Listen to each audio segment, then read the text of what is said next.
If you've used an ATM recently or plan to in the near future, this is something you should pay close attention to. A regulatory change in Australia is catching many people off guard, and if handled incorrectly, it could result in penalties of up to $1,200. This isn't exaggerated or hypothetical. It's already being enforced. By understanding what's changed and how it applies, you can avoid unnecessary trouble and protect yourself. Let's break it down clearly. Over the past few years, Australia has been tightening its oversight of cash transactions. The goal is to reduce illegal financial activities like tax evasion, fraud, and money laundering. Government agencies responsible for monitoring financial behavior have strengthened their systems, making them more responsive and efficient than ever before. For a long time, most people were aware of a key rule. Any cash transaction of $10,000 or more would automatically be reported. This applied whether you were depositing or withdrawing money, and banks were required to notify authorities without informing you. That rule still exists, but now there's a more subtle layer being enforced beneath it. The real issue lies in something called structured transactions. This happens when someone makes multiple smaller withdrawals or deposits over a short period instead of one large transaction. Even if each individual amount is below $10,000, the combined pattern can raise suspicion.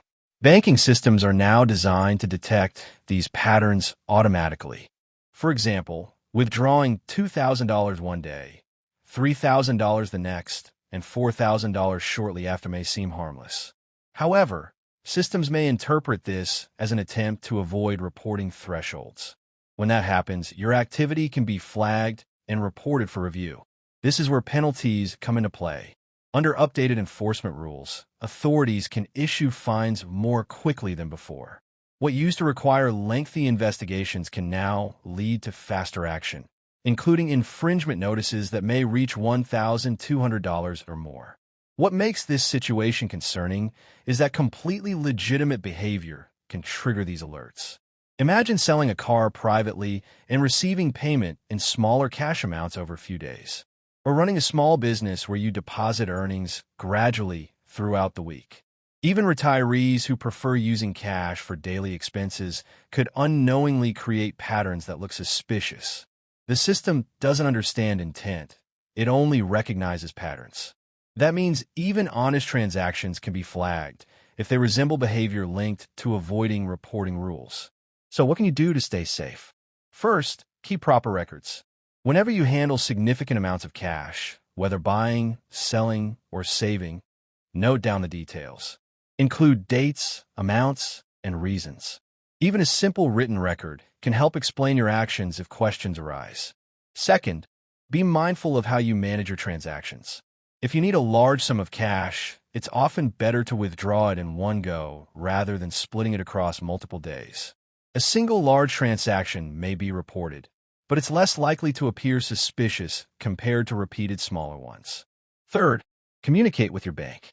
If you expect unusual activity, like multiple withdrawals or deposits, informing your bank in advance can provide helpful context. This simple step can reduce the chances of your account being flagged unnecessarily. Lastly, if you're contacted about your transactions, don't ignore it. You have the right to understand why your activity was flagged and to provide an explanation. If needed, seek professional advice before responding. The bigger picture is clear. Australia's financial system is becoming more automated and transparent. Cash is still legal, but the way it's monitored is evolving. Staying informed and cautious is the best way to avoid penalties and keep your finances secure.